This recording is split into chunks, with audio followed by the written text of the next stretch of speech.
NHL 2016-2017 최근 가파른 상승세를 타고 있는 뉴욕 레인저스의 기세는 언제까지 이어질까요?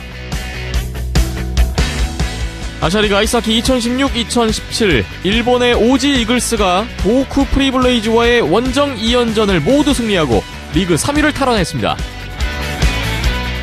제71회 전국 종합 아이스하키 선수권 대회 예상대로 안양한라와 하이원이 각조의 선두에 나선 가운데 A조의 광운대는 대명 킬러 웨일즈와의 개막전에서 무승부를 기록하며 이변을 일으켰습니다. 국내 최초, 국내 유일의 아이스하키 팟캐스트 비하인더넷 70회 시작합니다.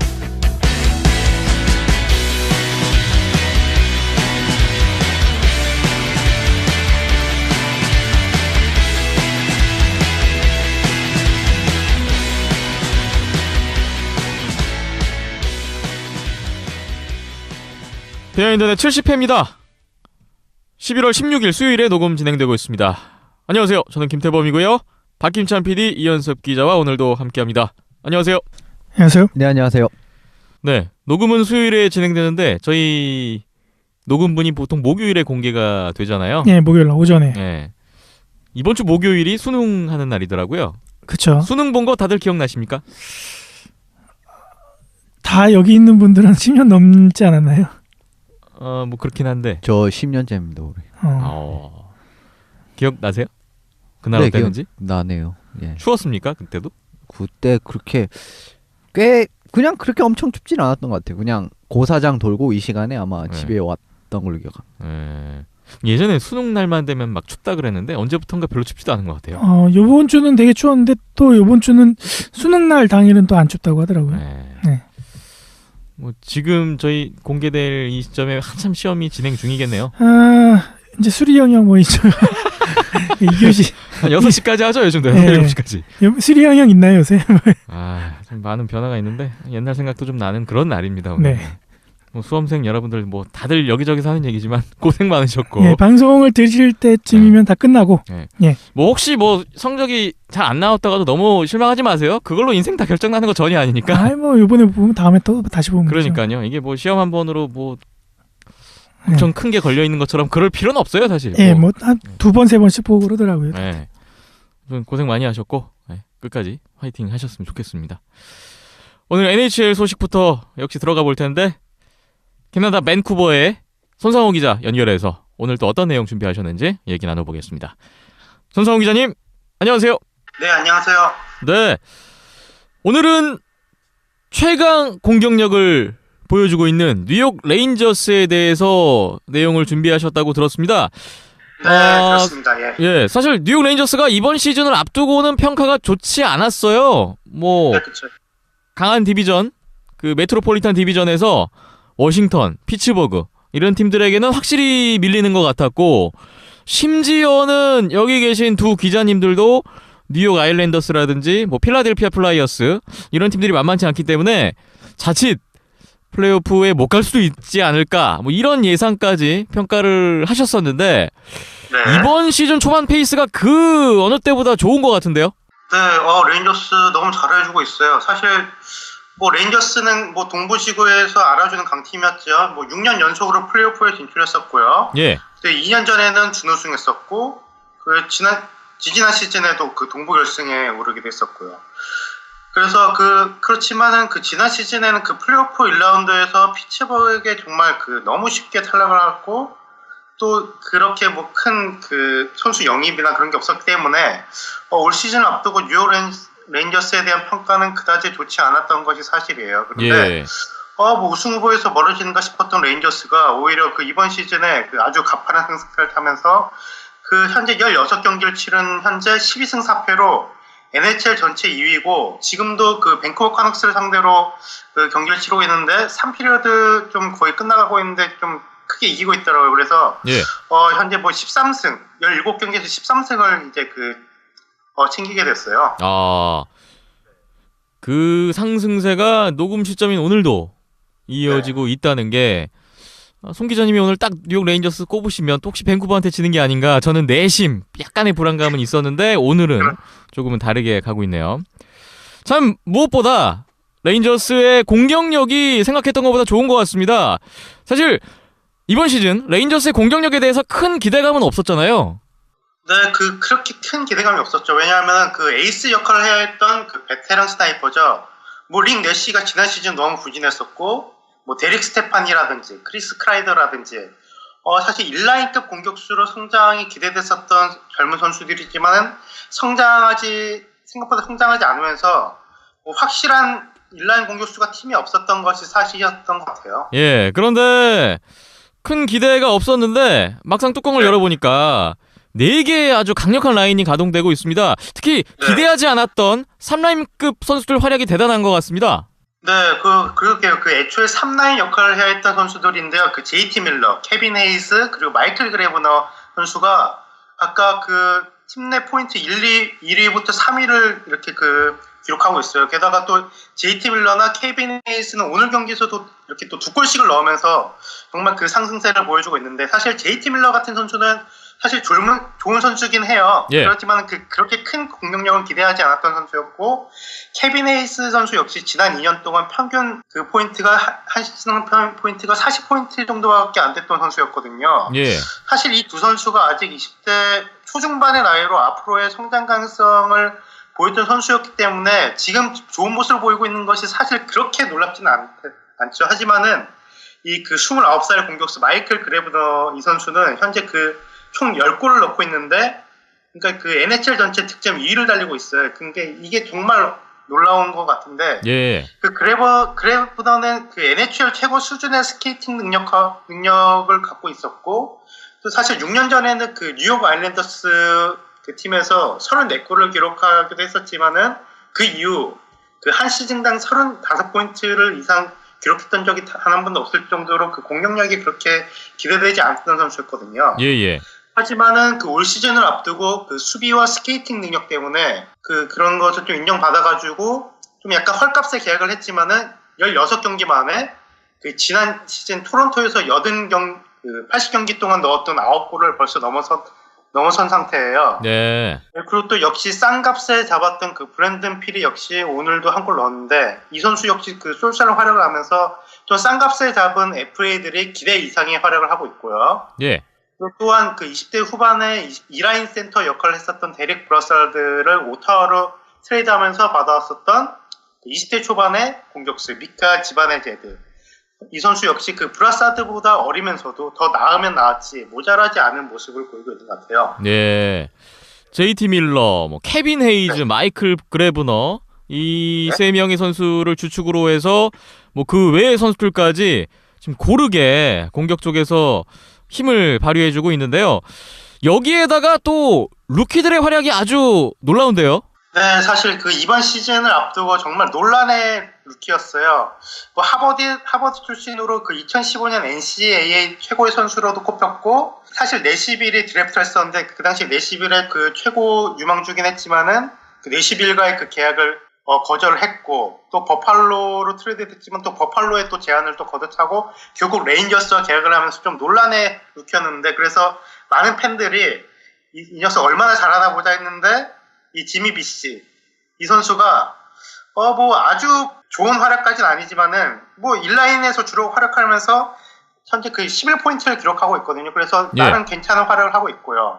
그리고 또 하나의 레인저스 유망주였던 파벨 부슈네비치 선수 역시 잔부상 때문에 10경기만 출전하고 있긴 하지만은 10경기에서 8포인트나 기록하고 있어요. 예.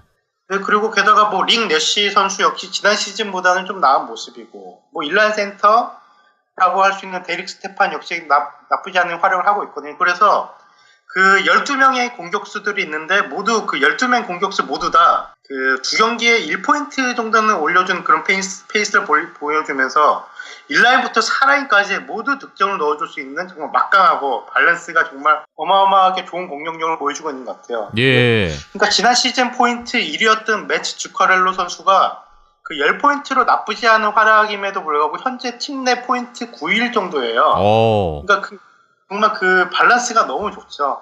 그리고 또 오늘 경기를 제외하고 16경기에서 무려 65골 넣으면서 한 경기 평균 4점 이상 넣어주면서 팀 득점 압도적인 1위를 차지하고 있거든요. 예. 뭐 다만 걱정이 있다면은 주축 공격수라고 할 수 있는 크리스 크라이더가 뭐 시즌 첫 4경기에서 7포인트 올리면서 드디어 포텐셜 터트리는가 싶었지만은 목 부상으로 컨디션이 정상이 아닌 것은 좀 걱정이긴 하지만은 레인저스 공격력 너무 무섭습니다. 정말 어느 라인에서 터질지 모르는 그런 득점력, 거기에다가 더 고무적인 건 누구 한두 선수에 집중되고 있는 게 아니라 고르게 잘해주고 있다는 게 더 놀라운 것 같습니다. 네. 한편으로 뉴욕 레인저스의 가장 큰 약점이라고 하면은 수비력이지 않았습니까? 네, 사실 수비력이 좀 사실 좋지 않아요. 사실 레인저스는 오랫동안 수비 가장 안정된 팀이라는 평가를 받았던 팀이었는데 그런데 지난 1, 2년 동안 그 주축 수비수들의 내리막이 좀 눈에 띄게 보였던 것 같아요. 예. 우선 그 골리 헨릭 룬키스트 이 선수는 그 30 중반에 접어들면서 잔부상도 늘고 실력도 조금씩 내리막을 타는 것 같았고요.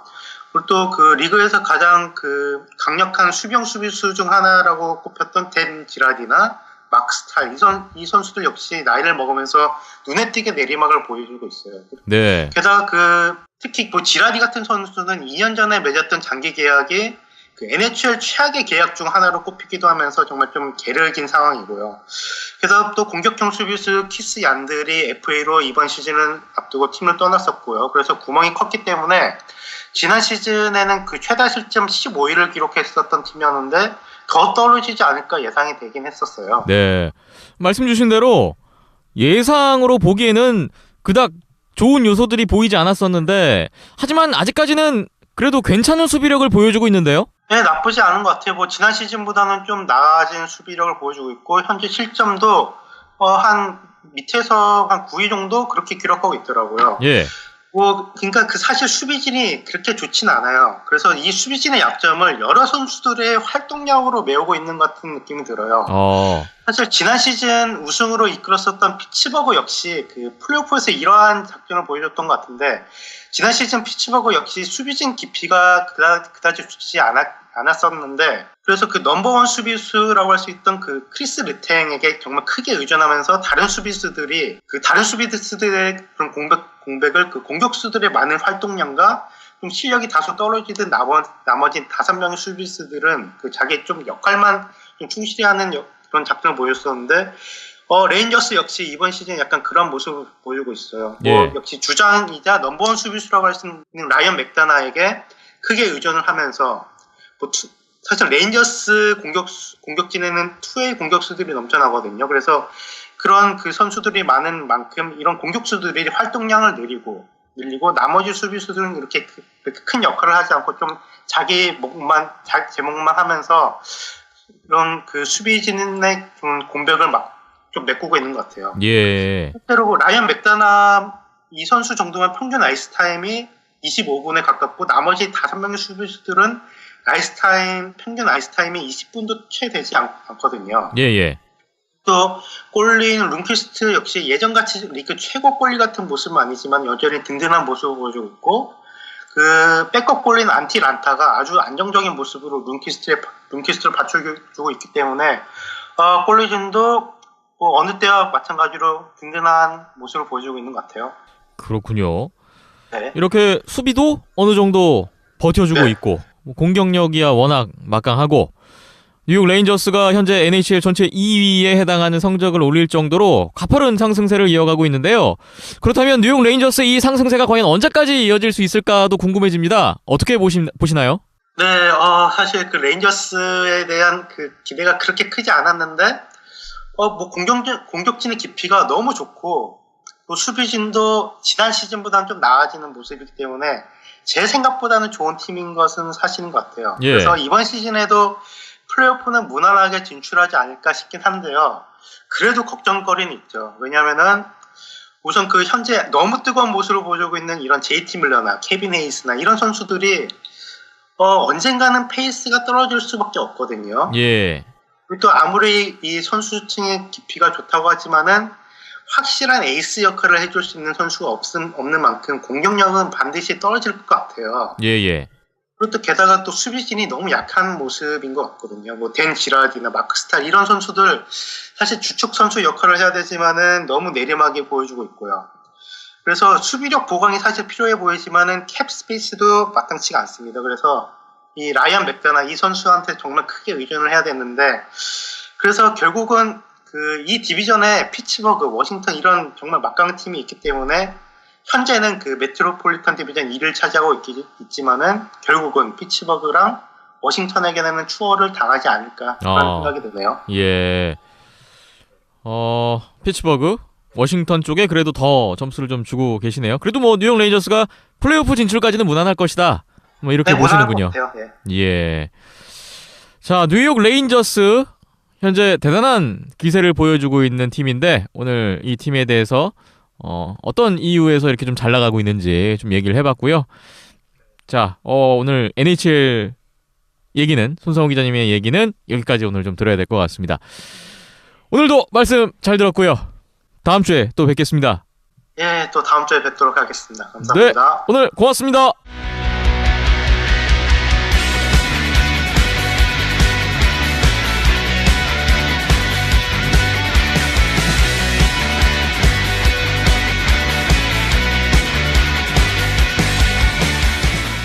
비하인드넷 이번에는 이현섭 기자와 함께 NHL의 한 주간에 있었던 한 경기 선택해서 얘기해 보겠습니다. 지난해에 이미 어떤 경기를 하실지 예고를 해주셨어요. 네. 에드먼턴 오일러스와 피츠버그 펭귄스, 이제 시드니 크로스비와 코너 맥데이빗의 대결, 이거에 또 주목을 해주셨잖아요. 네, 그렇습니다. 예.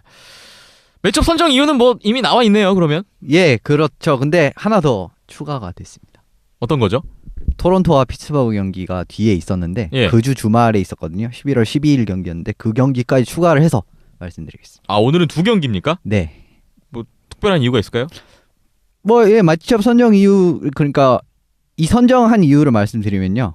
피츠버그가 이제 일정을 보시면은 지난주 일정이 에드먼턴, 미네소타, 토론토 이렇게 이제 저희 방송 시작일로부터 이렇게 일정이 있었는데 예.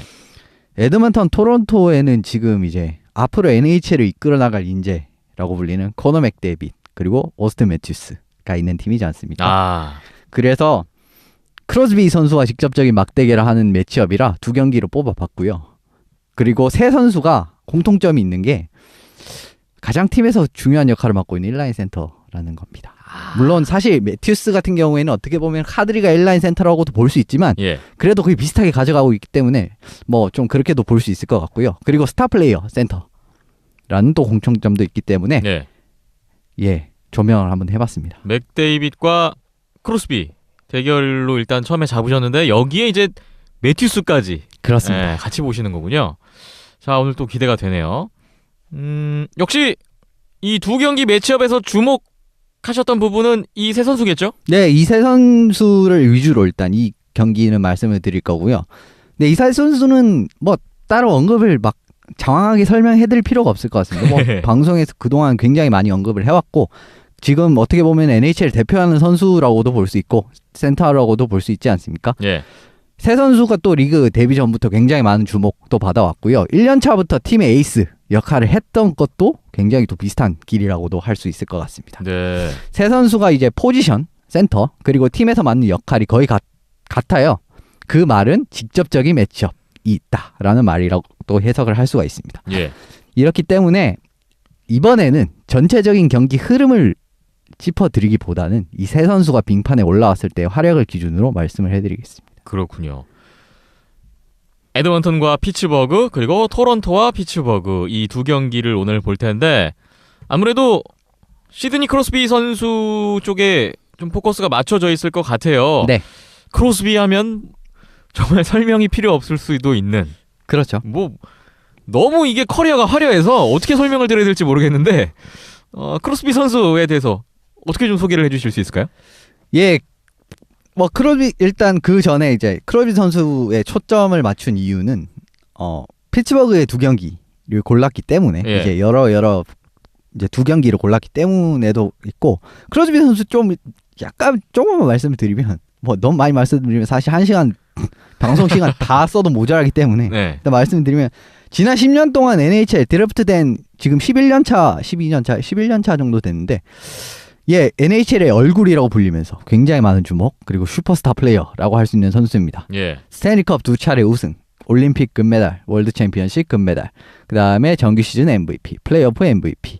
뭐 하키에서 할 수 있는 건 사실 다 했습니다. 뭐가 지금- 남았을까요? 평창 올림픽 출전. 이번에 월드컵도 우승했네요. 그러고 보니까. 다 했어요. 남은 게 없나요, 이제? 예, 뭐 올림픽도 자기가 뭐 결승골 넣고 올스타전 금메달 했으니까. MVP도 했나요? 근데 그런 거는 그렇게 큰 의미가 없기 아, 때문에. 예, 예. 메이저만 굳이 꼽자면. 그렇죠. 메이저 대회만 예. 해야죠. 이제 올스타전 같은 경우는 부상으로 못 나온 경기가 굉장히 많았기 때문에. 예. 나중에 나이 먹고 카운터 아시아리그 경기가. 와서 아시아리그 우승해도 되겠네요. 그렇게라도 한 가지 추가하는 걸로. 네. 예.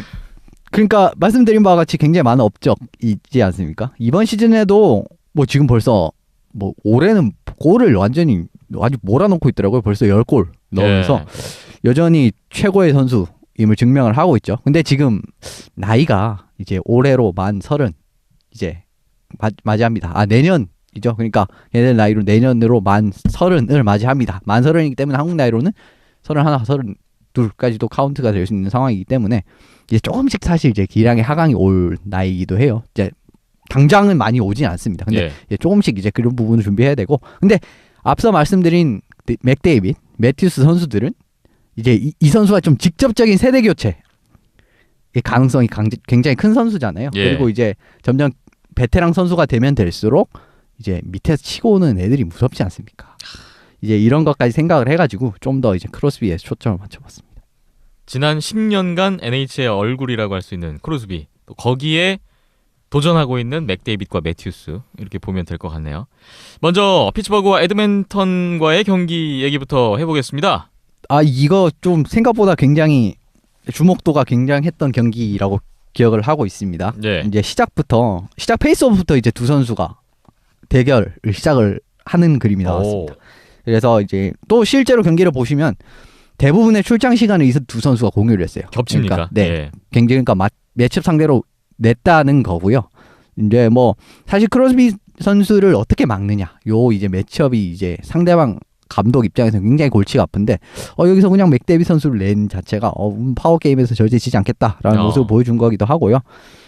매번 맞대결하는 모습이 계속 나왔는데 결과부터 이야기하면은 이제 스텝 부분, 개인 스텝 부분에서는 맥데이빗가 승리를 했는데 하지만 최후 우승 선수는 크로스비 선수였습니다. 예. 어떻게 보면 좀 이게 좀 우스운 말이기도 한데 결과가 그렇게 나왔고요. 왜 그렇게 됐는지 말씀드리면 맥데이빗 선수 경기를 보시면 항상 이 선수의 장기라고 하면은 스케이팅 능력이라고 할 수 있습니다. 뭐 역습 나갈 때 한번 치고 나가기 시작하면은 아무도 못 따라가는 이 무기가 지금 스피드 기반의 NHL에서 굉장히 먹히고 있어요. 예. 이 경기에서도 굉장히 이런 모습이 많이 나와서 역습 상황도 많이 만들어냈고 역습 상황에서 실제로 에드먼턴의 3골에 모두 가담을 하면서 3골 전부 프라이머리 어시스트, 첫 번째 어시스트를 기록을 하면서 팀이 순간 3대1로 앞서는 굉장히 기여를 많이 했습니다. 예. 근데 크로스비 선수 같은 경우에는 무득점이었습니다. 이 경기에서.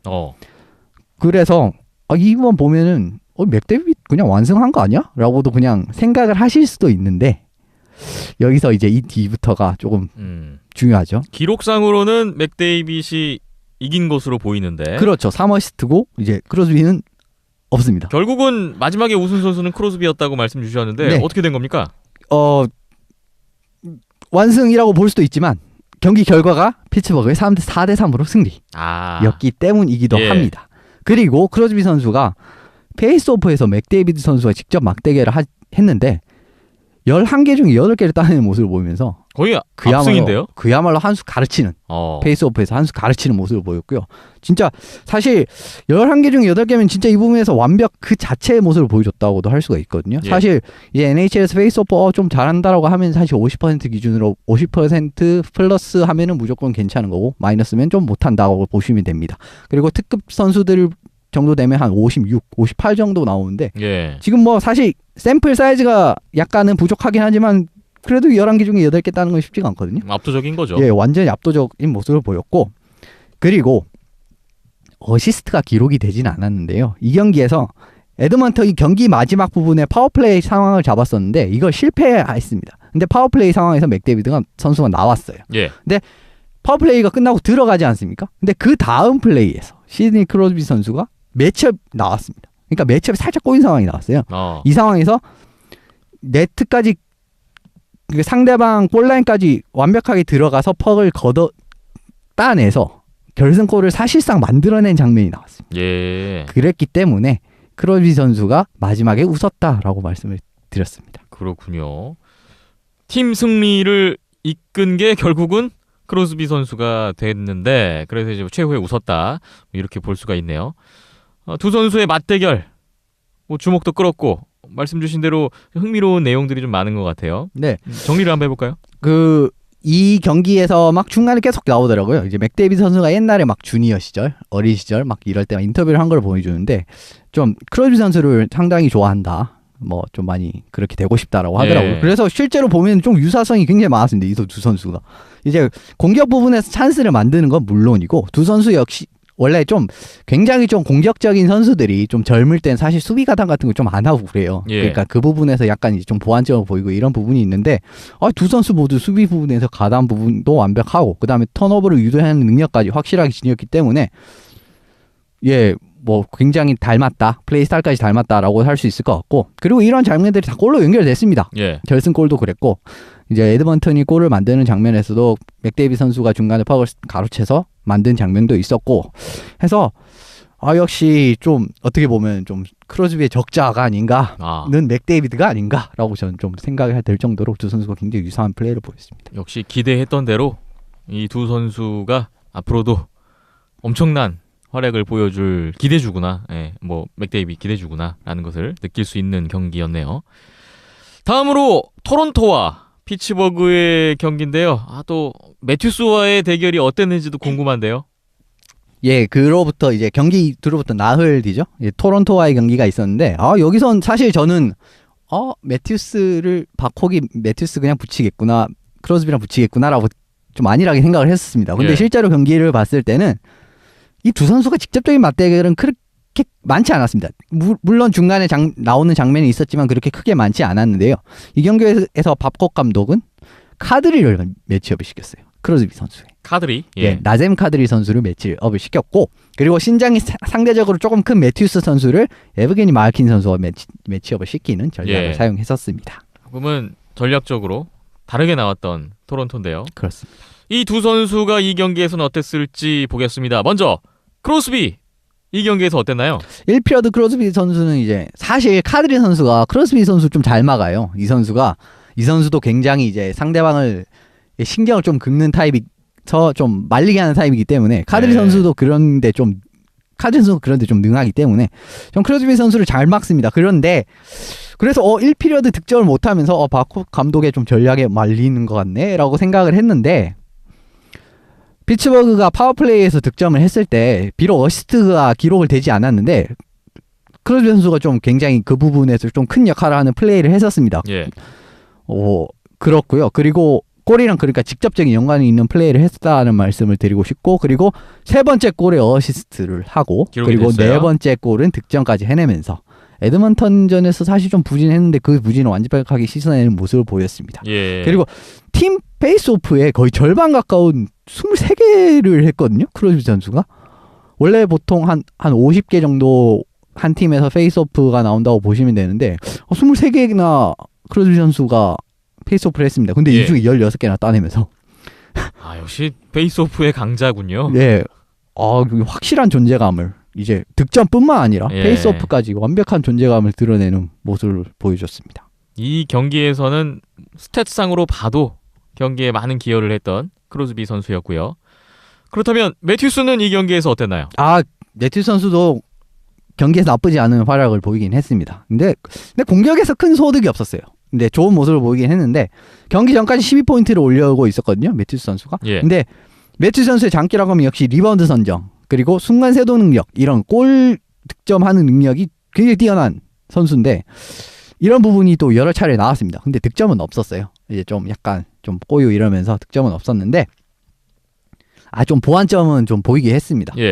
경기 중간중간에 이제 스케이팅이 살짝 멈추는 모습을 보인다든가 아니면 좀 깊은 곳까지 들어가지 않는다든지 그리고 수비 가담 부분에서 아직 약간은 부족한 모습이 보였기 때문에 좀 더 발전을 해야 되지 않을까. 그래야 이제 진짜 사실 박콕 감독이 카드리를 크로스비에게 매치업을 시켰다는 자체가 어떻게 보면 인라인 센터끼리 인라인 센터로 진정한 인라인 센터로 인정을 못 받다라고밖에 예. 해석을 할 수가 없는 부분도 있기 때문에 네.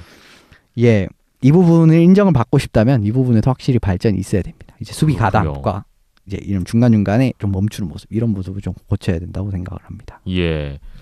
오늘 현재의 NHL 스타 크로스비와 앞으로 NHL의 스타가 이미 되고 있는 네. 맥데이빗과 매튜스 이 세 선수 간의 맞대결에 대해서 좀 주목을 해봤는데요. 글쎄요. 이 두 경기를 봤을 때 그래도 아직은 선배인 크로스비가 좀 나은 거 아닌가 이런 느낌인데요.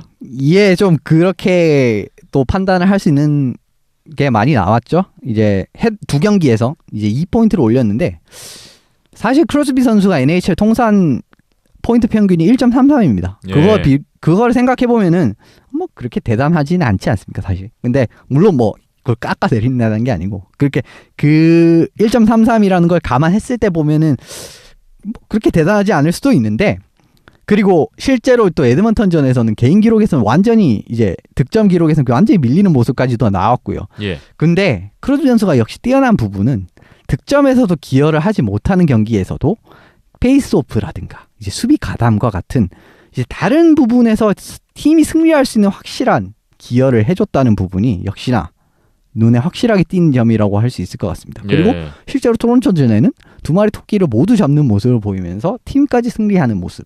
어쨌든 팀 안에서의 존재감은 변함이 없는 크로스비네요. 그렇죠. 최고의 선수라고 아직까지도 할 수 있을 것 같고 그리고 피츠버그의 사실 팀 성적이 그대로 말해주고 있지 않습니까? 그렇네요.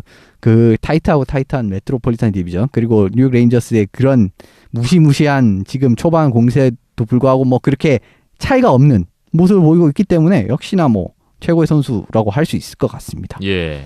이 두 경기가 이제 두 젊은 선수 부분에서들에게 입장에서 보면은 분명히 시사하는 부분이 있었을 겁니다. 왜냐하면 NHL 진짜 최고의 선수 스타 플레이어와 진짜 맞대결을 한 거에서 확실한 좀 시사하는 부분이 있을 겁니다. 근데 확실히 두 선수도 좀 보완점. 근데 맥데이비 선수는 그 경기 굉장히 잘했습니다. 예. 그래도 이제 매튜 선수 같은 경우는 좀 보완점이 있었잖아요. 이제 크로스비 NHL 갓 데뷔했을 때 크로스비 선수의 모습을 보셨을 분들은 알겠지만 크로스비 선수도 굉장히 무수한 보완점이 많았습니다. 예전에 크로스비 선수의 가장 큰 약점이 페이스오프였거든요. 아. 예. 그런데 근데 지금 이렇군요. 진짜 그걸 보완하기 위해서 노력을 거듭해갖고 진짜 이 자리에 올 수가 있었던 겁니다. 그러니까 들어왔을 때도 최고의 선수라는 평도 있었고 실제로 최고 모습을 보여줬어요. 근데도 더 정진하고 발전하는 모습을 보여줘서 진짜 팀에 필요한 선수가 되었거든요. 그리고 예. 최고의 선수까지도 되었고요. 두 선수가 앞으로 진짜 크로스비 선수의 이 성공 길을 따라걸을지 아니면 그 이상이 될지 아니면은 진짜 정반대의 길을 걷게 될지는 좀 더 시간이 알려줄 것 같습니다. 아. 앞으로 이 선수 간의 맞대결이 또 있을 거고 계속해서 뭐 많은 시간을 리그에서 뛰는 모습을 보시게 될 텐데 맥데이빗과 매튜스 지금 뭐 많은 기대를 받고 있는 만큼 정말 크로스비 그 이상의 길을 열어준다면 많은 팬분들은 큰 또 재미거리가 되지 않을까 싶고요. 계속해서 기대가 되는 건 분명한 것 같습니다. 네, 그렇죠. 이제 뭐 사실 이런 슈퍼스타가 그렇게 엄청 자주 나오는 게 아니기 때문에 예. 좀 더 팬분들 입장에서는 정말 더 재미있게 볼 수 있을 것 같습니다. 그렇군요. 오늘 NHL을 대표하는 신구 스타들의 맞대결에 대해서 조명을 해봤고요. 다음 시간에 또 어떤 경기를 설명해 주실지 기다려보겠습니다. 오늘 고맙습니다.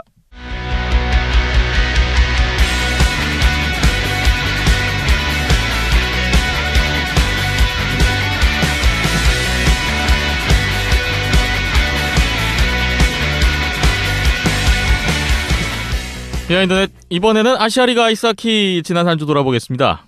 역시 일본 팀들 간의 경기만 있었던 지난주였고요. 하지만 일본 팀들 간의 경기에서 많은 변수가 생길 수 있기 때문에 순위에도 영향을 크게 끼쳤고요. 또 중요도로 따지자면 결코 놓칠 수 없는 그런 경기가 되겠습니다. 11월 12일, 13일 주말에 일본 팀들이 경기를 가졌습니다. 일본 하치노에에서 도호쿠 프리블레이즈와 오지 이글스의 2연전이 있었는데요. 지난 10월 30일 쿠시로 집결전 이후로 다시 만났던 두 팀이었어요. 당시에는 오지 이글스가 무려 7골을 넣으면서 7대4로 승리를 거뒀었는데 이번에도 오지 이글스가 그 기세를 이어갈지 아니면 프리블레이즈가 서력을 할지 주목됐던 경기였습니다. 12일 첫 번째 경기 결과는 연장에서 오지 이글스가 승리를 했습니다. 오지 이글스 도호쿠 프리블레이즈 순으로 한 골씩 주고받으면서 2대2 스코어로 연장에 들어가는데요. 승부샷으로 가는가 했는데 24초를 남겨두고 연장에서 오지 이글스의 야마시타 타카오미의 골든골이 터졌고요. 3대2로 오지 이글스가 승리를 했습니다. 기록을 보면 사실 프리블레이즈의 슈팅 수가 계속해서 앞섰더라고요. 1피리어드에서도 그렇고 2피리어드 같은 경우에는 19대7로 크게 앞섰고요. 3피리어드에서도 17대8로 많이 앞섰고 심지어 연장에서도 슈팅 수가 3대1로 더 앞섰는데 오지 이글스의 그 연장 슈팅 딱 하나가 마지막에 골로 연결됐습니다.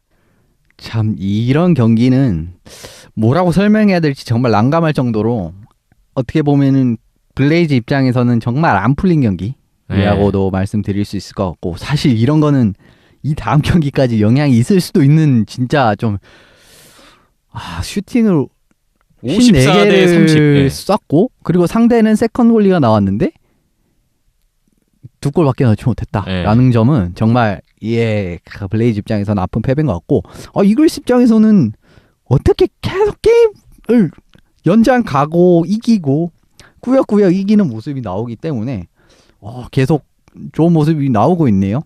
그렇습니다. 오지 이글스가 이날 세컨 골리 나리사와 유타 선수 나왔는데 52세이브 승리를 했어요. 연장에서 이겼고 그러면서 오지 이글스가 승점 2점을 얻었고 이 경기 승리로 사할린을 제치고 다시 리그 3위를 탈환했습니다. 이렇게 이긴 경기 그 분위기가 다음 경기까지 갈 수 있다고 하셨는데 실제로 그랬습니다. 13일 일요일의 두 번째 경기에서 8대3 오지 이글스가 더 큰 승리를 거뒀습니다. 이날은 시작부터 앞서갔던 오지 이글스였는데요. 이 피리어드 중반에 3대2 한 골차까지 추격했던 프리블레이즈였지만 한 골차로 추격한 뒤 바로 1분 후에 연달아 골을 내줬어요. 1분 사이에 연속 득점을 했던 오지 이글스였고 5대2로 벌어지면서 오지 이글스가 흐름을 완전히 잡았던 경기였습니다. 오지 이글스의 쿠지 슈웨이 선수가 해트트릭 했고요. 맷 멀리 선수도 3포인트, 도메키 마사토 선수가 도움만 4개로 8골에 기여를 해줬네요. 자, 오지 이글스가 프리블레이즈와의 두 경기 다 원정 경기였는데 다 잡았고 이제 프리블레이즈하고 승점이 4점 차밖에 안 납니다. 네, 그렇죠. 근데 경기는 3경기 덜 했어요. 이게 실제로 거의 오지 이글스가 지금 3위지만 2위라고 보면 되겠죠? 2위라고 할 수 있을 것 같고요. 네. 물론 지금 이제 다음 주 일정인가요? 이제 이번 주 일정인가요? 도마코마이 집결전이 있죠. 근데 그런 거를 이제 홈 경기를 생각해 본다면은 사실상 역전이라도 보셔도 될 것 같고요. 이제 프리블레이즈 같은 경우는 이 선수의 이 경기에서 부상이었던 히라노 유시로 선수가 복귀를 했음에도 불구하고 8대3 패배를 당했다는 점은 정말 문제가 있다라고 볼 수가 있을 것 같고 오지 입장에서는 확실히 화력이 딱 발휘되는 날에는 진짜 누구도 이기지 못할 정도의 완승. 그야말로 그때 크레인지 잡을 때도 막 큰 점수 차로 이기고 막 이런 모습이 나오지 않았습니까? 앞으로 지금 오지가 거의 지지 않는 모습을 최근 보이고 있기 때문에 게다가 하치노의 원정이 생각보다 쉽지가 않습니다. 그쪽도 이제 분위기도 그렇고. 근데 그리고 올 시즌 하치노에서의 블레이즈 성적도 굉장히 좋고요. 전에도 사할린을 위닝 시리즈 거두고 그러지 않았습니까? 그런 거 감안했을 때 오지가 이 두 경기를 진짜 연속으로 잡고 5포인트를 올렸다는 점은 정말 시사하는 바가 큰 것 같습니다. 도호쿠 프리블레이즈가 이렇게 되면서 2위 같지 않은 2위가 돼버렸는데요.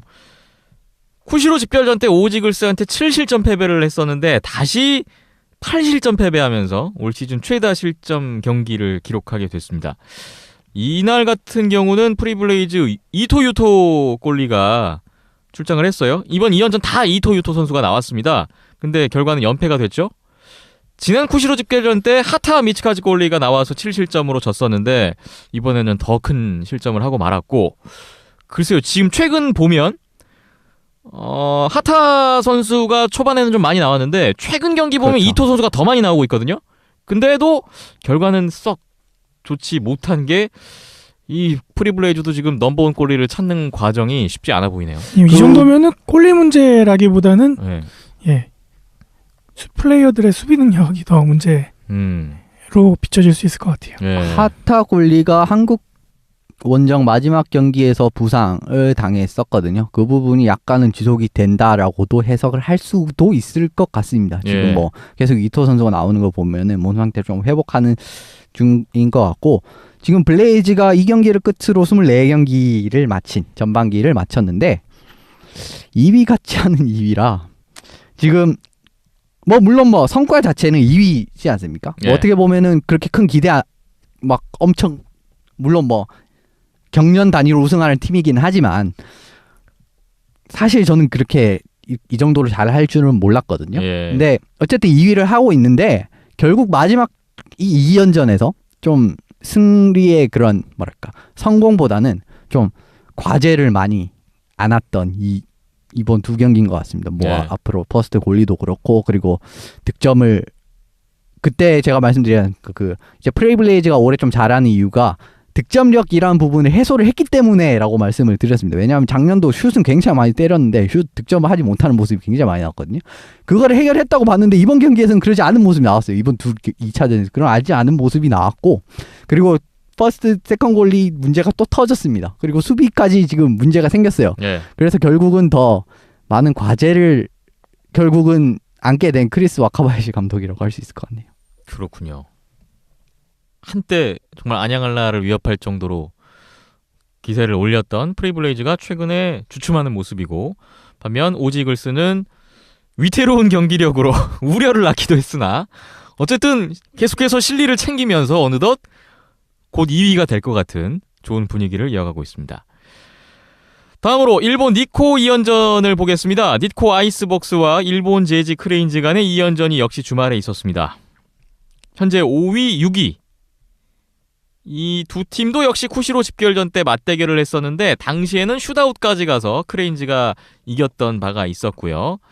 이번 2연전도 시작부터 치열했네요. 첫 번째 1차전 12일 토요일 경기였습니다. 이날도 연장까지 갔네요. 결국 우승 쪽은 니코 아이스벅스였습니다. 1피리어드 초반에 선제골 이후에 2대1 앞서갔던 아이스벅스였는데, 하지만 이후에 3골을 연속으로 넣으면서 4대2로 역전을 했던 크레인즈였습니다. 아이스벅스가 최근 계속 역전패했잖아요. 그렇죠. 다시 역전패하는 게 아닌가 기운이 드리웠는데 3피리어드 종료 5분을 남겨두고 테라오 유리 선수의 추격골이 나왔고요. 마지막에 2분 남겨놓고 이와모토 카즈마 선수의 동점골이 터지면서 아이스벅스가 아주 극적으로 경기를 연장으로 끌고 갔습니다. 그리고 연장 1분 46초 만에 사이토 테치야 선수의 재역전 골든골이 터졌어요. 니코 아이스벅스가 아주 극적인 역전승을 거뒀네요. 분위기를 확실히 타서 3골을 연속으로 넣으면서 이겼다라고 말씀을 드릴 수 있을 것 같네요. 뭐 지금 사실 4, 5위 싸움이 굉장히 또 5, 6위 싸움이죠. 예, 조금 난전 양상으로도 흘러갈 수 있었는데 여기서 니코가 어쨌든 상대에게 1포인트를 주긴 했지만 2점을 따내면서 드디어 연패를 끊는 데 성공한 것 같습니다. 네, 오노코웨이 골리가 출장한 경기였는데 최근 6경기 연속 역전패 끝에 재역전승으로 7경기 만에 승리를 거머쥐었던 니코 아이스벅스였습니다. 다음날 일요일에 두 번째 대결이 있었습니다. 이날은 크레인즈가 서력을 했어요. 7대3 일본 제지 크레인즈의 승리 경기였습니다. 1피리어드 초반부터 연속골로 리드를 잡고 계속해서 주도권을 놓치지 않았던 크레인즈였고요. 슈팅수에선 큰 차이가 없었어요. 31대 29 오히려 아이스벅스가 더 많았는데 득점은 4골 차가 났어요. 슈팅수에 비해서 좀 득점력의 차이를 보였던 경기였습니다. 결정력에서 확실히 크레인즈가 우세하고, 그리고 크레인즈에 정말 골을 잘 넣을 수 있는 선수들이 많기 때문에 네. 이게 그냥 딱 결과로 나왔다라고 말씀드릴 수 있을 것 같습니다. 그리고 사실 29개, 7개를 먹혔다는 건 또 벅스 골리진에도 좀 수비 골리진에도 약간은 문제가 있다. 수비라고 보기에는 그렇고 좀 골리진에 좀 문제가 있다라고도 해석을 할 수 있는 굉장히 결과입니다. 효율적인 수치인데요. 29개 슈팅에 7골. 아유 진짜 이렇게만 득점하면은 모든 경기 다 이길 수 있죠. 네. 크레인즈의 대표 골잡이는 역시 제프 러베키오인데요. 이날도 2골, 도움도 하나 하면서 시즌 19호 골째 기록을 했어요. 이러면서 아시아리그 득점 단독 선두로 올라섰던 러베키오였고요. KC 보로 선수도 2골, 벤 월터 선수도 도움 4개. 외국인 선수들이 고르게 아주 좋은 포인트를 올려줬습니다. 폭발적인 활약이라고 할 수가 있을 것 같고, 그리고 러베키오 선수는 그냥 골 넣으면 게임 팀 이기는 것 같습니다. 지금 23경기에 19골이면 이건 어마어마한 페이스거든요. 네. 과연 시즌 종료 때는 몇 골이나 넣었을지 기대가 되네요. 득점왕에 도전하고 있는 러베키오고요. 크레인즈가 7골로 올 시즌 최다 득점 경기를 했고, 반면에 아이스벅스는 올 시즌 최다 실점 경기를 했습니다. 아이스벅스에 역시 아까 골리 문제 잠깐 나왔는데 지금 후쿠우지 유타카 선수가 이번 2연전도 다 결장을 했어요. 6경기 연속 결장하고 있는 후쿠우지 선수입니다. 참 아이스벅스의 고민이 이 두 번째 경기에서도 드러났던 것 같은데, 류 슈타로 선수가 선발 출장했는데 5골 내주고 3피리어드부터는 다시 오노코웨이를 내는 이런, 참 최근에 6경기 동안에 후쿠우지가 안 나온 경기에서 5패, 연장승 딱 하나, 승점 2점에 그치고 있는 아이스벅스입니다. 최근 6경기 그 실점이 29실점이고 평균 4.83 실점이니까 거의 지금 5골씩 내주고 있다는 건데, 역시 뭐 아이스벅스의 고민은 또 계속 이어졌던 이번 주였던 것 같네요. 이번 주 경기를 통해서 순위 변동도 있고 눈에 띄는 변화가 좀 있네요. 순위 보겠습니다. 안양알라 55점 1위, 도크 프리블레이즈가 49점. 안양알라보다 3경기를 더 했습니다. 3경기 더하고 6점 뒤진 채로 도크 프리블레이즈가 2위인데, 그러니까 2위 같지 않은 2위라고 말씀드렸죠. 오지 이글스가 45점, 이제 4점 차까지 왔고 경기 수가 적기 때문에 역전 분위기라고 보면 될 것 같고요. 4위의 사할린이 승점 40점 위치하고 있습니다. 5위 일본 제지 크레인즈가 35점, 6위 니코 아이스벅스가 29점입니다. 크레인즈와 아이스벅스 2연전 통해서 승점 차이는 6점 차이로 좀 더 벌어졌고요. 하이원이 7위, 대면 킬러 웨일즈 8위, 차이나 드래곤 9위, 경기가 없었던 팀들 그대로 제자리 걸음하고 있습니다. 다음 주쯤 되면 오지 이글스가 2위로 올라갈지도 모르겠고, 그리고 이번 도마코마이 집결전 끝나고 난 다음 일정이 오지가 조금 더 좋기 때문에 예. 아무래도 오지가 2위가 되지 않을까, 2위 자리를 조만간 탈환하지 않을까라는 생각이 들긴 됩니다. 예. 니코 아이스벅스가 주춤하는 사이에 그래도 하이원은 6강에 대한 희망적인 부분이 좀 더 생기고 있는 것 같고요. 이번 주에는 어떤 경기들이 있는가 볼까요? 러시아 유즈노 사할린스크에서 사할린과 차이나 드래곤의 3연전이 11월 16일, 18일, 19일, 수요일, 금요일, 토요일에 있습니다. 객관적인 전력에서는 많은 차이를 보이고 있는 양 팀인데요. 그래도 간간히 차이나 드래곤이 이렇게 사할린을 괴롭히는 모습들이 최근에 좀 있더라고요. 예, 그 뭐 대표적인 게 지난 시즌 작년 마지막 경기였죠? 그때 그 우승이 결정되는 그 경기였는데, 네, 그 사할린의- 경기에서 하시모토 골리가 폭주를 하면서 그렇죠. 또 승리를 하는 모습이 나왔기 때문에 이번엔 어떨지 궁금하네요. 지난 시즌 마지막에 사할린의 정규리그 우승에 제동을 걸었던 차이나 드래곤이었는데, 지난 시즌에 6번 붙어서 2번을 슛아웃까지 갔었더라고요.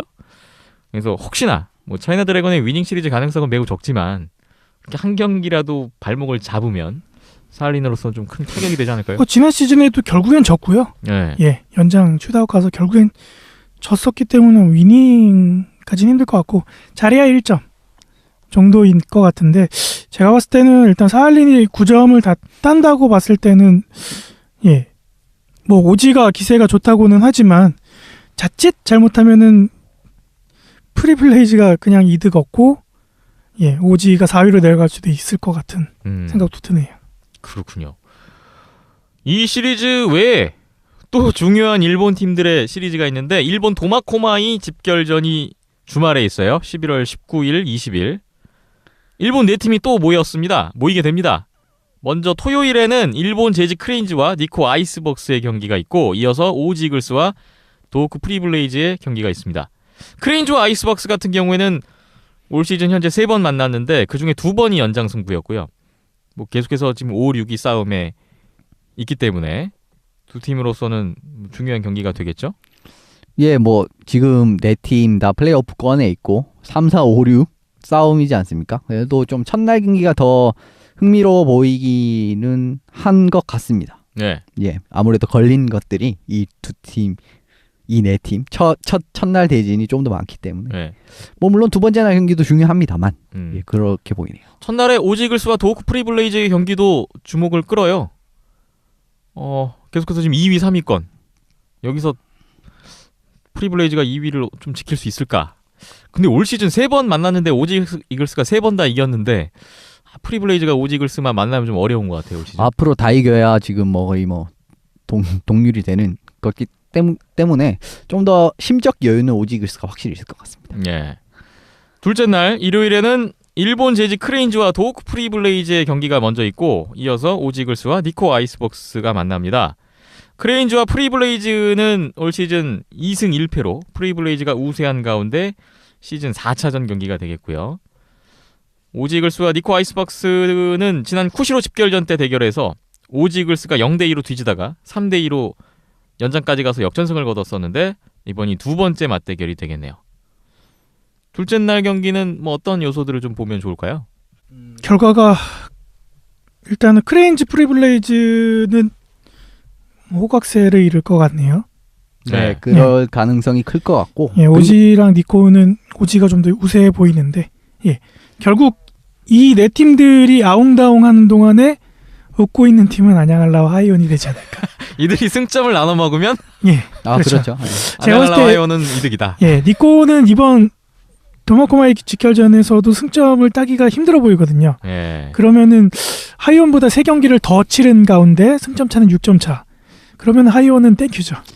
근데 또 하이원도 다음 상대가 안양알라라서 네. 쉽지는 그러면 않을 이제 것 같긴 합니다.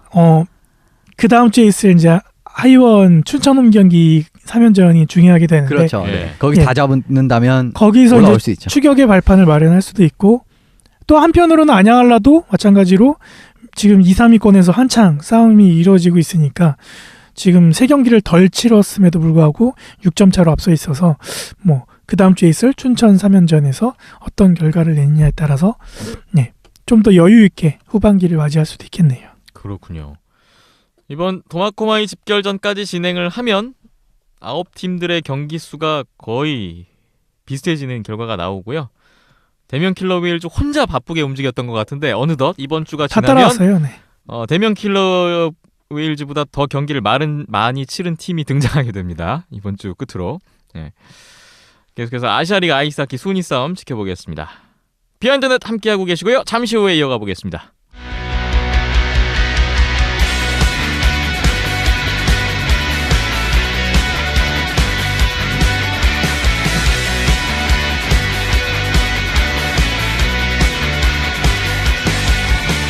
다음은 국내 대회 소식입니다. 제71회 전국 종합 아이스하키 선수권 대회가 목동 아이스링크에서 치러지고 있습니다. 11월 10일 목요일에 시작을 했어요.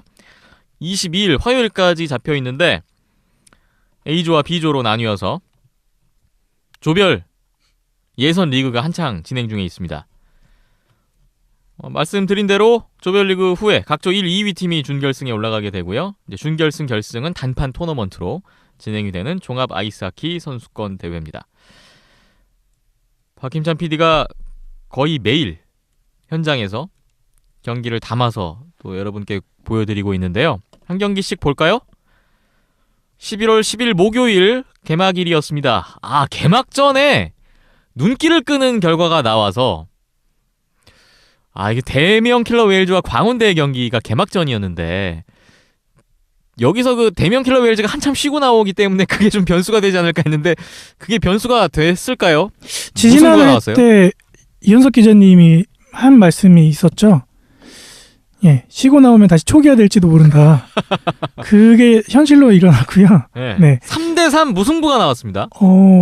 쉬어도 너무 많이 쉰 거 아닌가 뭐 이런 생각도 좀 들었고 또 광운대는 반대 상대적으로 이제 최근에 게임이 엄청 많았거든요. 10월 달만 해도 게임 수가 10게임 넘게 있었고 퓨처스 리그까지 합하면 거의 뭐 15경기, 20경기 가까이 되는 경기들을 한 달 사이에 치르다 보니까 이 모습은 흡사 대면 킬러 웨이즈가 아시아 리그 24경기를 빡세게 돌린 그 모습과 비슷했거든요.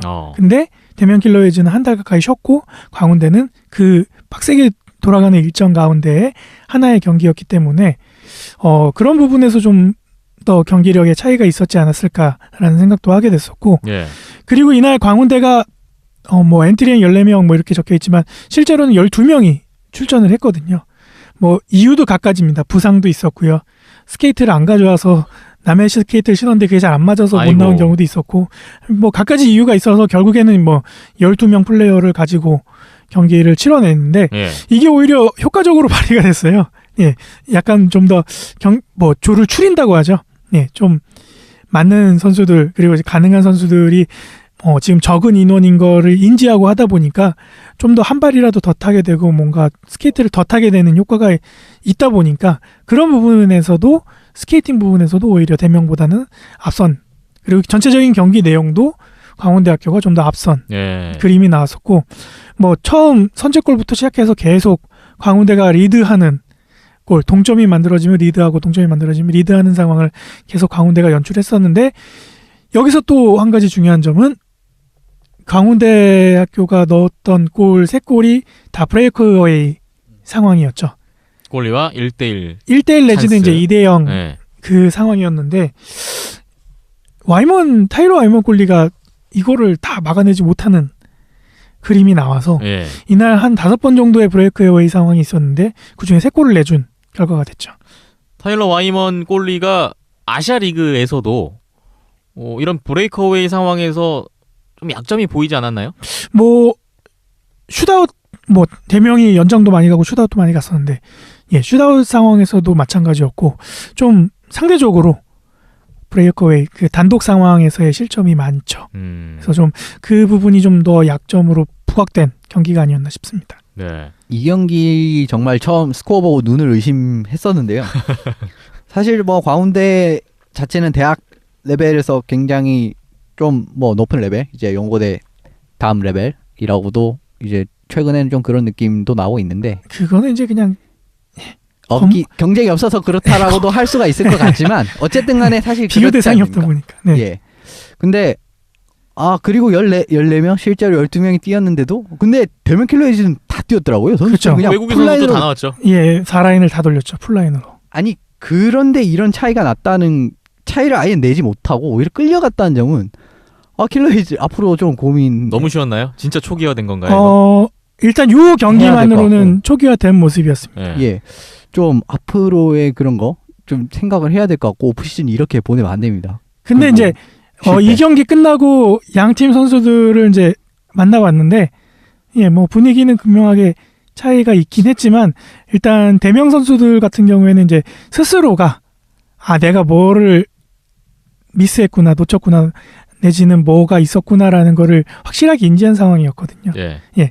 그걸 아는데 몸이 안 따라준 거였기 때문에 뭐 그래 요 분위기는 요 경기까지겠구나라는 생각은 들었었고 광운대학교는 뭐 코리아 리그 때 뭐 또 뭐 좋은 성적은 아니었고 대학 선수권 때도 마찬가지였고 그런 좀 암울한 분위기 뭐 그런 분위기를 그나마 반전시킬 수 있는 계기가 됐던 경기였지 않았나. 굉장한 성과라고도 볼 수 있죠. 사실 이제 뭐 실업팀과 대학팀이 붙었을 때는 확실한 차이가 있었습니다. 제가 여태까지 그쵸. 가본 경기도 그랬었고 실제로 슈팅 카운트를 대보면은 진짜 극명하게 나옵니다. 그러니까 아무리 연세대 고려대라고 하더라도 상대방이 진짜 실업팀 최고의 실업팀들 딱 어쨌든 실업팀이랑 맞붙게 되면 진짜 아시아리그 뛰고 있는 실업팀 확실한 차이가 나옵니다. 근데 이런 게 전혀 나오지 않았다는 점은 앞으로 킬러 웨일즈가 좀 고쳐야 될 부분이 아닌가 싶습니다. 뭐 일단 대면 킬러웨이즈는 첫 출전이었고 그렇죠. 그런 부분에서는 뭐 이에 수긍이 가는 그동안 봐온 과정이 있었기 때문에 수긍이 가는 경기 결과였습니다. 3대3 무승부로 끝난 개막전입니다. 이번 대회는 연장이 없어요. 조별 예선 같은 경우에는 연장이 없이 바로 끝나게 되고요. 매번 그렇습니다. 그래서 3피리어드 이내에 이기면 승점 3점, 비기면 승점 1점, 지면 승점 없고요. 네. 이런 식으로 지금 룰이 되어 있고 그래서 오히려 무승부하는 게 패배한 것과 별반 다름이 없는. 그러니까요. 당연히 이길 수 있는 경기를 만약에 놓치면 무승부로 끝나면 엄청난 타격이 되겠어요. 그렇죠. 승점 2점을 빼앗기는 거니까. 그냥 굉장히 익숙한 조별 예선이라고 생각하시면 뭐 축구 그냥 조별 예선 시스템이랑 그냥 똑같다고 생각하시면 편하실 것 같네요. 그렇습니다. 대면 킬러 웨일즈 입장에서는 사실상 A조 최약체로 보이는 광운대에게 승점 3점을 챙기지 못했다는 게 어떻게 보면 나중에 이게 크게 작용을 할 수도 있을 것 같다라는 좀 불안감으로 시작한 이번 개막전이 아닌가 싶어요. 개막일의 두 번째 경기 역시 A조 상무와 연세대의 경기가 있었는데 상무가 3대1로 승리했습니다. 코리아리그 첫 경기 때 개막전 때 연세대가 슛아웃 승리를 했었는데 상무가 소력을 했군요. 뭐 코리아리그 첫 경기 때는 제가 아시아리그 때문에 보지를 못해서 그냥 짐작만 하고 있었는데 이날 경기를 보면서 느꼈던 점은 상무도 그때가 이제 계속 쉬다가 첫 경기 한 거였잖아요. 네. 그래서 뭐 그 앞서 벌어졌던 대명과 비슷했겠구나라는 생각이 들었었고 오히려 이날 경기 같은 경우에는 상무가 전체적으로 경기를 리드하는 그런 모습이었었거든요. 그래서 연세대학교가 뭐 한 골을 만회하긴 했지만 그 이상의 뭐 득점을 할 수 있는 경기 내용은 아니었었고 뭐 실업팀 세 팀을 빼놓고 본다면은 상무가 그래도 요 가운데 코리아리그 그 팀들 가운데서는 그래도 가장 나은 경기력을 갖고 있구나라는 것을 확인할 수 있었던 경기였습니다. 거의 뭐 실업팀이죠. 근데 그렇게 하기에는 로스터를 약간 보시면 거의 실업팀. 로스터는 실업팀인데 또 경기 레벨이나 아니면 경기력을 보면은 그 정도는 좀 아닌 것 같기도 하고 뭐 그거는 이제 그런 생각이 들어서 군부대 이제 그런 거의 특수성상 어쩔 수 없는 것 같습니다. 네. A조의 안양알라가 1위가 유력한 가운데 준결승 가는 마지막 한 장 2위 자리를 놓고 대면 킬러웰즈, 상무, 연세대까지 이 세 팀 간의 경쟁 구도를 예상하는 가운데 상무와 연세대전이 중요했을 것 같은데요. 일단 개막일에는 A조 그 2위 싸움 세 팀 중에서 상무가 가장 좋은 결과를 얻었던 첫날이었어요. 10일 목요일에 B조에서도 한 경기가 있었습니다. 고려대와 하이원의 경기. B조의 1, 2위 결정전의 느낌이 나는 경기였는데요. 하이원이 너무 쉽게 이겼습니다. 6대0. 박성재 선수 국가대표 갔다 와서 휴식을 하는 모습이었고 박계훈 선수 출장해서 6대0 셧아웃 승리를 했습니다. 전형적인 실업팀과 대학팀 간의 경기는 딱 이 경기다. 이 모양입니다. 네, 딱 이 정도가 나와야 돼요. 이 정도고요. 이 정도 나와야 돼요. 네. 더 큰 점수 차가 날 수도 있었는데 좀 적당히 하는 모습. 네. 그런 모습이었었고 간간히 고려대 뭐 기습이나 역습 뭐 날카로움도 보였던 부분이 있었는데 박계훈 골리가 모교지 않습니까? 고려대학교가. 네. 안 봐주더라고요. 그런 모습이었습니다. 프로니까 네. 봐주는 게 없어요. 네. 하이원이 산뜻한 출발을 했던 B조였고요. 11월 11일 금요일에 이어졌던 경기 볼까요? A조 안양한라와 상무의 경기가 있었습니다. 4대0으로 안양한라가 승리했는데요. 안양한라의 첫 경기였죠. 이날 안양한라의 라인업을 보고 이게 뭔가 싶었다면서요? 뭐 일단은 국가대표 차출됐던 선수들 중에 대부분이 휴식을 취하는 상황이었고 딱 두 라인 2명 이렇게 라인업이 꾸려졌죠. 거의 국가대표 선수들 다 빠졌다면 정말 휑한 라인업이었는데 그렇게 뺐는데도 두 라인 2명이 나왔다라는 게 신기하기도 했고요. 네. 이만큼 했던 선수들인데 국가대표 차출이 안 됐었나라는 생각도 들었고 그래서 상무로 혹시 설마 했는데 그런 우려까지는 이어지진 않았습니다. 맷 달튼 선수 부상으로 예고했던 대로 결장했고 황현호 선수가 나와서 셧아웃을 했네요. 신상우 선수가 선제 결승골 포함해서 3포인트 활약을 했습니다. 그리고 이날 안양한라로서는 또 중요한 게 하나 있는데 바로 박우상 선수가 부상 회복 이후에 복귀전을 치렀어요. 이 경기에서 안양한라로서의 가장 좀 의미 있는 상황이었는데 박우상 선수의 복귀전 어떻게 보셨습니까? 일단은 얘기로는 아시아리그 대비해서 뭔가 좀 더 이제 경기력을 되찾는 그런 부분에서 출전을 했었고 원래는 뭐 한 10분 정도만 아이스 타임을 가지려고 했었는데 뛰다 보니까 다 풀경기를 한 격이 됐었고 예. 뭐 박우상 선수가 복귀하고 골까지 기록을 하면서 주목을 받긴 했지만 이날 경기 히로인은 신상우 선수였거든요. 신상우 선수. 예. 12명밖에 안 되는 라인업에서 약간 피로감도 있고 그다음에 약간 쉬기도 했었고 국가대표 첫철 안 되는 선수들 같은 경우에는 그러다 보니까 경기력이 약간 떨어져 있을 법도 한 안양할라여서 상무를 상대로 약간 잘 안 풀리는 모습들이 1피리어드 때는 많이 나왔었거든요. 근데 그런 공격의 활로를 풀어준 선수가 이제 신상우 선수, 김원중 선수였었고 거기에 이제 박우상 선수까지 가세를 하면서 이 피리어드 이후부터는 좀 다소 쉽게 풀리는 그런 경기 모습을 보여줬습니다. 거기에 이제 뭐 황현호 골리까지 완벽한 세이브를 보여줬죠. 이번에는 신상훈 선수 뽑혔어야 됐고 이게 울분을 토한 게임이라고밖에 표현할 수 없을 것 같고요. 근데 지금 상무 입장에서 보면 이런 게임은 사실 잡아줘야 됩니다.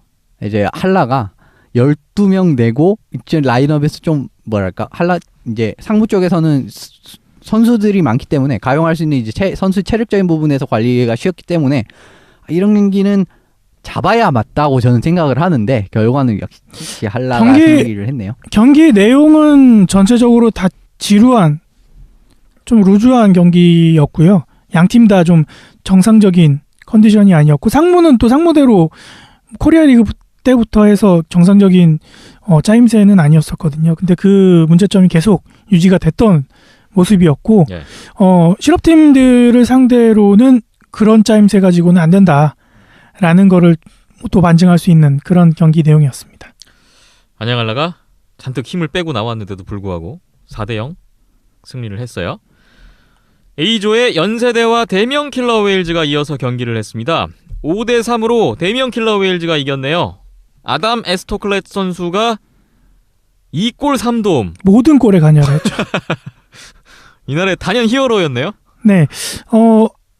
전날에 비해 약간은 나아진 그래도 약간은 좀 자극을 받고 나온 대명 킬러 웨일즈 선수들이었었고 연세대학교는 그냥 평소처럼 나왔는데 이날 경기도 약간 쫄깃쫄깃하게는 가게는 했는데 그래도 이제 외국인 선수들 뭐 특히 이제 아담 선수가 좀 더 두각을 나타내면서 좀 쉽게 풀어간 경기 내용이었었고 이 경기도 3피까지는 어떻게 될지 몰랐었는데 다행히 말 그대로 다행히 네 대명 킬러즈가 승리를 가져갈 수 있었습니다.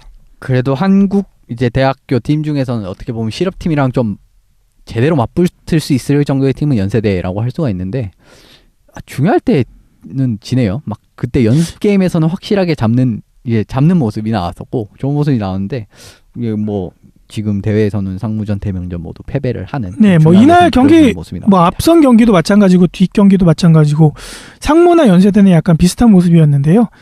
뭐 코리아 리그에서는 자신들이 갖고 있는 짜임새로는 충분히 먹히겠지만 실업팀들을 상대로는 안 통하죠.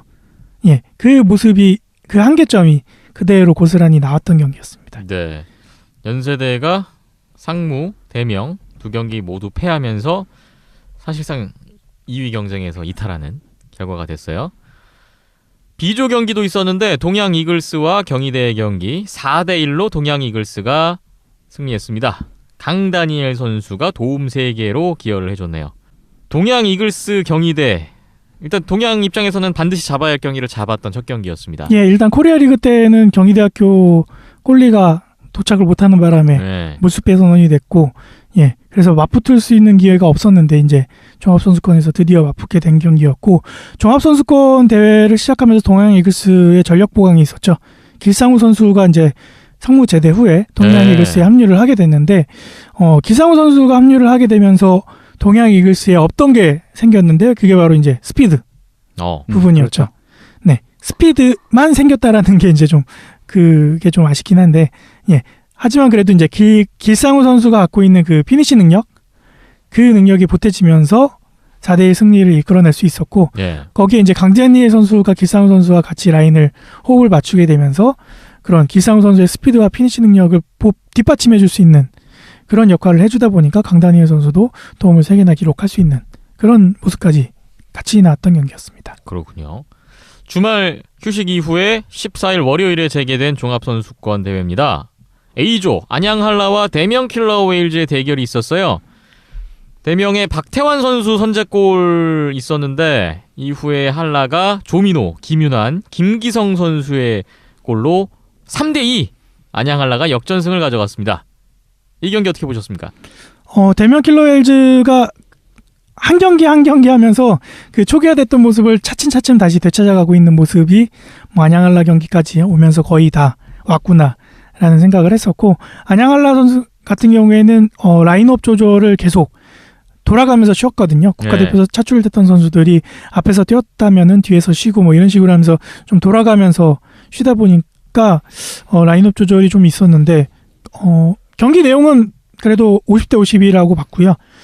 대명 킬러웰즈가 이 경기만큼은 잡았어야지 않나. 안양한라 경기력도 평소 아시아리그에서 볼 수 있었던 그런 경기력도 아니었었고, 그다음에 대명 킬러웰즈도 차츰차츰 이제 제 모습을 찾아가고 있는 과정이었고, 이날 경기에서도 1피리어드부터 찬스 메이킹이나 아니면 수비나 이런 부분에서 대명이 좀 더 앞선 모습을 보여줬었거든요. 그래서 리드를 좀 지킬 수 있었던 그런 경기가 됐어야 되는데 실점 이후에 바로 또 계속 실점을 하면서 약간 경기가 던져지는 그런 양상이 나왔었고, 마지막에 이제 브레파넨 선수의 만회골이 나왔을 때는 이미 늦었죠. 네. 그래서 이제 모양새로는 3대2 아까운 패배라고는 보여지는데, 실제 경기 내용은 이미 역전이 되고 2점 차로 벌어졌을 때에 좀 경기를 포기하는 경향이 나왔던 게 아닌가, 그런 생각이 좀 들었습니다.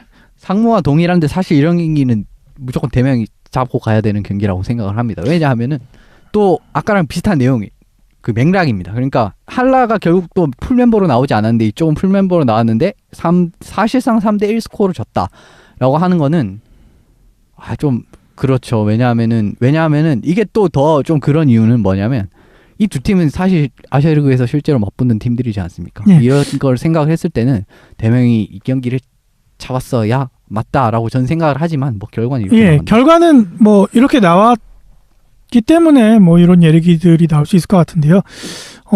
그나마 좀 희망적인 부분이라면은 아시아리그 개막대회를 생각해 보면은 안양한라와 대명 킬러웰즈가 맞붙었을 때의 압도적인 경기력 차이를 놓고 지금 시간이 흘러서 한 3개월여 지난 다음에 다시 이 팀들이 맞붙었을 때의 경기력 차이를 생각해 본다면은 대명 킬러웰즈가 그래도 성장은 하긴 했구나. 네. 예.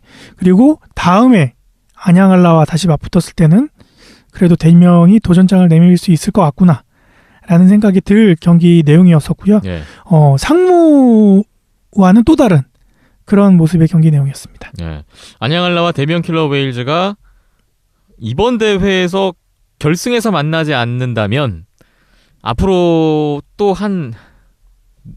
이게 넉 달 후 정도에 만나게 되는데요. 네, 3월 내년에 초에, 만나죠. 네, 3월 초에 이제 아시아리그 맞대결 일정이 있기 안양에서 때문에 안양홈이 있죠. 네.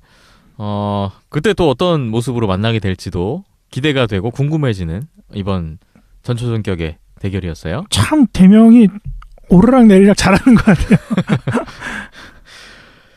A조의 연세대와 광운대도 이날 두 번째 경기를 가졌는데 연세대 김병건 선수가 결승골 포함해서 2골 활약 속에 4대1로 연세대가 승리했습니다.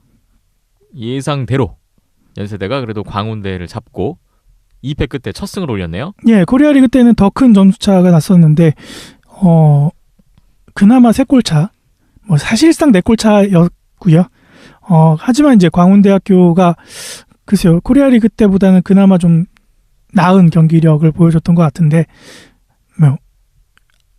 그 나아진 경기력도 연세대한테는 안 된다라는 모습이 네.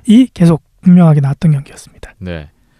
15일 화요일에 B조 경기가 이어졌는데요. 동양 이글스와 고려대 경기. 고려대가 선제골을 내주고 시작을 했는데 이후에 4골을 연달아 넣었고요. 역전. 4대1로 고려대가 앞선 상황에서 동양 이글스가 이제 2골 넣으면서 1골 차까지 추격을 했는데 거기까지였습니다. 4대3 고려대 승리입니다. 고려대가 코리아 리그 때는 이거보다는 좀 더 쉽게 이기지 않았나요? 경기 내용만 놓고 보면은 네. 코리아 리그 때나 뭐 어제 있었던 종합선수권 대회나 별 차이는 없었고요. 마찬가지 상황이었거든요. 그때도 이제 4대1로 고려대학교가 승리를 가져갔었는데 실점 이후에 동양 이글스 선수들이 급격하게 페이스가 떨어지면서 경기를 약간 포기하다시피 가는 2골차, 3골차 차이가 났을 때 예. 그런 모습들이 나왔는데 어제 경기도 똑같았습니다. 어제 경기도 실점 이후에 연달아 실점을 이어서 내주면서 거의 경기를 그냥 갖다 바치는 그런 경기 내용이었는데 그나마 이제 길상우 선수 만의 골, 강병걸 선수 만의 골 이 터지면서 약간의 추격하는 모양새가 나와서 한 골차 승부는 났지만 경기 내용은 그때와 별반 차이는 없었고요. 네. 하지만 그런 스코어가 벌어지기 이전까지의 경기 내용은 50대 50이었던 것 같습니다. 예. 하지만 이제 뭐랄까요, 동양 이글스 같은 경우에는 계속 치명적으로 안고 있는 문제점이 골을 넣어줄 수 있는, 결정을 지어줄 수 있는 선수가 없다라는 거, 그리고 공격 전개하는 과정에서 자기 수비 진영에서 빠져나오지 못한다는 점, 이거는 이제 모든 약한 팀들이 갖고 있는 공통적인 문제점인데 이 문제점을 동양 이글스가 아직까지도 해결을 못하고 있는 상황 속에서 그나마 이제 어제 경기 같은 경우에는 길상우 선수라던가 뭐 강다니엘 선수가 좀 그런 모습을 풀어줄 수 있는 모습들이 간간히 나왔는데 거기까지였었고요.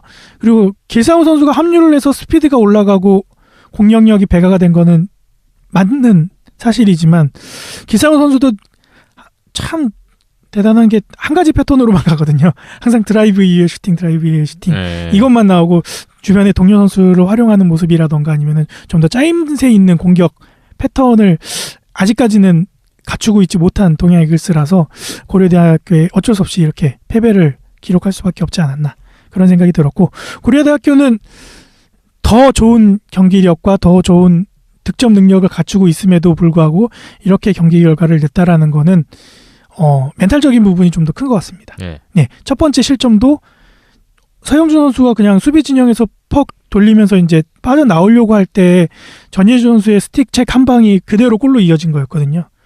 예, 그거는 집중 안 한 거밖에 말이 안 되는 거니까. 네. 예, 그런 집중력 부분만 좀 더 보완이 된다면은 아마 뭐 이번 종합선수권 때도 자연스럽게 뭐 지금 2위 자리를 확보하면서 준결승 진출을 하겠지만 이보다 더 중요한 건 지금 코리아리그 플레이오프 연세대학교의 라이벌전이 예정돼 있기 때문에 그때까지는 충분히 이런 부분을 좀 보완해야 되지 않을까 그런 생각이 좀 들었습니다. 예. B조의 2위 싸움 경쟁에서 고려대가 동양 이글스와 맞대결을 잡고 2위가 유력해진 모습이 됐습니다. 하이원과 경희대의 경기가 이어졌네요. 9대0 스코어가 났습니다. 하이원이 대학팀들 상대로 2경기 연속 완봉승. 9대0. 이것도 딱 그냥 이 정도 나와야 되는 겁니까? 사실 이거보다 한 3배 이상 점수차가 날 수도 있을 경기력 차이였고요. 예. 한 7대0 났을 때 2피리어드 초반 때 7대0 났을 때 배우 감독님이 작전 타임을 불렀습니다. 7대0 리드한 상황에서 2피리어드 초반에 작전 타임을 불러요? 네. 이거 흔치 않은 광경인데. 그리고 선수들이 단독 상황, 골대가 비어 있음에도 불구하고 골을 넣지 않기 시작했죠. 네.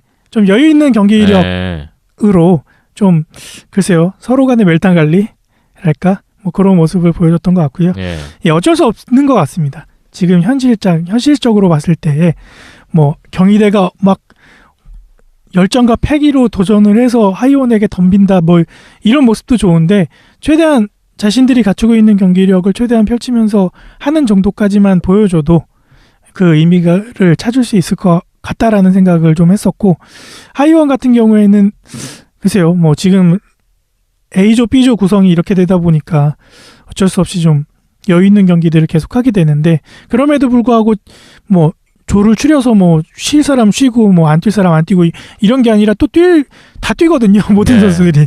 그러다 보니까 좀 조별 예선 이후, 준결승 이후에 그리고 아시아리그까지 좀 멀리 보면서 경기를 운영하고 경기력을 유지하는 것 같았습니다. 네. 이렇게 해서 A조와 B조 현재 순위를 보겠습니다. 5팀이 있는 A조, 안양한라가 2전 2승, 승점 6점으로 선두에 올라있고, 대명킬러 웨일즈가 1승 1무 1패, 승점 4점 2위, 상무가 1승 1패, 승점 3점으로 3위, 연세대가 1승 2패, 승점 3점 4위, 광운대가 1무 1패, 승점 1점, 최하위 5위에 있습니다. B조는 하이원이 2승 챙기면서 승점 6점. 1위 거의 확정된 분위기고요. 고려대와 동양이글스가 똑같이 1승 1패, 승점 3점씩인데 이 두 팀의 맞대결에서 고려대가 이겼기 때문에 고려대가 2위, 지금도 2위지만 앞으로도 2위가 또 유력할 것 같고요. 경희대가 2전 2패, 승점 0점으로 최하위 4위에 있습니다. 이런 상황에서 조별리그 남은 일정이 있어요. 지금 녹음이 진행되는 수요일에도 경기가 있고요. 이번 주 금요일까지 조별리그가 잡혀 있습니다. 총 지금 녹음일 기준으로 6경기가 남아있는데 아무래도 저희 수요일 저녁에 펼쳐지는 상무와 대명 킬러 웨일즈의 대결이 중요한 한 판이 되겠죠? 예, 뭐 경기력 내용으로는 대명이 약간 앞서지 않나라는 생각도 개인적으로는 드는데 또 상무는 그렇게 생각 안 할 거거든요. 예. 대명 무조건 잡고 봐야 된다. 이런 생각을 갖고 있을 것 같아서 좀 박진감 넘치는 경기가 나오지 않을까 기대는 하고 있습니다. 두 팀이 승점 1점 차로 지금 A조 2, 3위에 있는데 여기서 이기면 2위입니다. 여기서 이기는 팀이 2위가 돼요. 실제로. 네. 그렇죠. 대명 입장에서는 광운대전을 비겼기 때문에 네. 반드시 이겨야지 2위가 무조건 되는. 이겨요. 예. 비기면 안 되고요. 비기기만 해도 대명은 2위 확보가 안 될 수 있는 상황으로 그렇죠. 몰려요. 예. 그래서 꼭 잡아야 되는 일전이 아닌가라고 생각을 하고. 예. 근데 또 대명이 이때까지 보여줬던 경기력을 생각해 본다면은 또 그렇게 녹록치 않을 것 같은 느낌도 들긴 듭니다. 근데 네. 뭐 확실히 이제 잡아야 된다는 의식이 있으면 좀 위기감이 좀 또 변수를 만들지 않습니까? 이런 부분이 꼭 필요할 것 같네요. 상무로서는 반드시 이겨야 그렇죠. 2위를 잡을 수 있는 입장이기 때문에 더 좀 절실하게 나올 것 같고, 뭐 대회 개막전부터 상무와 대명 킬러 웨일즈의 이 조합이 눈길을 끌었었는데 그 좀 미묘한 관계잖아요. 대명 상무였는데. 여러 가지로 네. 주목되는 경기입니다. 네. 이렇게 해서 11월 21일 월요일에 준결승 2경기, 22일 화요일에 결승 경기까지 예정이 되어 있는 종합 아이스하키 선수권 대회입니다. 목동 아이스링크에서 열리고요. 남은 경기 계속해서 주목해 주셨으면 좋겠습니다. 비하인드의 70회 오늘도 달려왔는데 뭐 나눌 얘기는 다 나눈 것 같습니다. 네, 빨리 목동 넘어가야죠. 대명과 상무 경기를 챙기러 넘어가야 되는 그 앞에 이제 입장이군요. 안양한라와 강원대 경기가 있어서 네. 보러 가야죠. 또 얼마나 차이가 나려나. 네. 계속해서 온더스포츠.tv 홈페이지, 페이스북 온더스포츠, 유튜브 온더스포츠, 팟빵, 아이튠스, 네이버 스포츠, 라디오와 TV캐스트를 통해서 여러분 영상도 있으니까 함께 보셨으면 좋겠고 많은 의견과 관심 성원을 부탁드리겠습니다. 박힘찬 PD, 이현섭 기자, 오늘 두 분 또 고생 많으셨습니다. 다음 주에 뵙도록 하고요. 저는 김태범이었습니다. 여러분 한 주간 잘 보내시고요. 다음 주에 돌아오겠습니다. 함께해 주신 여러분 고맙습니다.